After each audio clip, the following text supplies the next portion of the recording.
ദൈവജനത്തിൽ നിന്ന് ഒരു ചെറിയ സന്ദേശം നിങ്ങൾക്ക് നൽകുവാനാണ് ഞാൻ നിങ്ങൾ വന്നിരിക്കുന്നത്.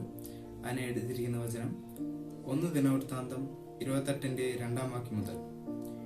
ഇവിടെ പറയുന്നു, ദാവീദ് രാജാവ് എഴുന്നേറ്റ് നിന്ന് പറഞ്ഞെന്തെന്നാൽ, എന്റെ സഹോദരന്മാർക്കും എന്റെ ജനവുമായുള്ളവരെ എന്റെ വാക്ക് കേൾപ്പീൻ. യഹോവയുടെ നിയമപെട്ടകത്തിനും നമ്മുടെ ദൈവത്തിന്റെ പാദപീഠത്തിനുമായി ഒരു വിശ്രാമ ആലയം പണിവാൻ എനിക്ക് താല്പര്യമുണ്ടായിരുന്നു. പണിക്ക് വേണ്ടി ഞാൻ വട്ടം കൂട്ടിയിരുന്നു. എന്നാൽ ദൈവം എന്നോട്, നീ എന്റെ നിയമത്തിന് ഒരു ആലയം പണിയരുത്,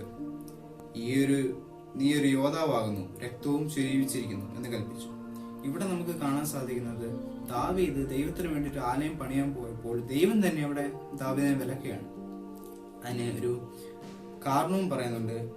ദാവീദ് ഒരു യോദ്ധാവാകുന്നതുകൊണ്ടും ഒത്തിരി രക്തവും ചൊരിഞ്ഞിരിക്കുന്നതുകൊണ്ടും അതിന് യോഗ്യനല്ല എന്നാണ് പറയുന്നത്. അത് മാത്രമല്ല, നമ്മൾ താഴ്ത്തു വരുമ്പോൾ നമുക്ക് കാണാൻ സാധിക്കുന്നത്, ശലോമോനെ ദൈവം ആലയം പണിയാൻ തിരഞ്ഞെടുക്കുന്നതുമാണ്. നമ്മുടെ ജീവിതത്തിലും ഇങ്ങനെ പല അവസരങ്ങളും വന്നിട്ടില്ലേ? അതായത് നമ്മൾ വിചാരിക്കും നമ്മൾ എന്തിനാണ് ഇവിടെ നിൽക്കുന്നത്, പക്ഷേ ദൈവം നമ്മളെ ഓരോരുത്തരത്ത് ആക്കിയിരിക്കുന്നത് ദൈവത്തിന്റെ ഹിതത്തിന് വേണ്ടിയിട്ടാണ്. നമ്മളിപ്പോൾ വിചാരിക്കും നമുക്ക് എന്തുകൊണ്ട് ഇങ്ങനെ വരുന്നു, അല്ലെങ്കിൽ നമ്മൾ എന്തുകൊണ്ട് ഇവിടെ തന്നെ ആയിരിക്കുന്നു, നമുക്കൊരു മുമ്പോട്ടൊരു നീക്കമില്ലാത്ത എന്തെന്ന് നമ്മൾ വിചാരിക്കും. പക്ഷേ അവിടെ ദൈവത്തിനൊരു പദ്ധതിയുണ്ട്. എന്ത് കാര്യത്തിലും ദൈവത്തിനൊരു പദ്ധതിയുണ്ട്.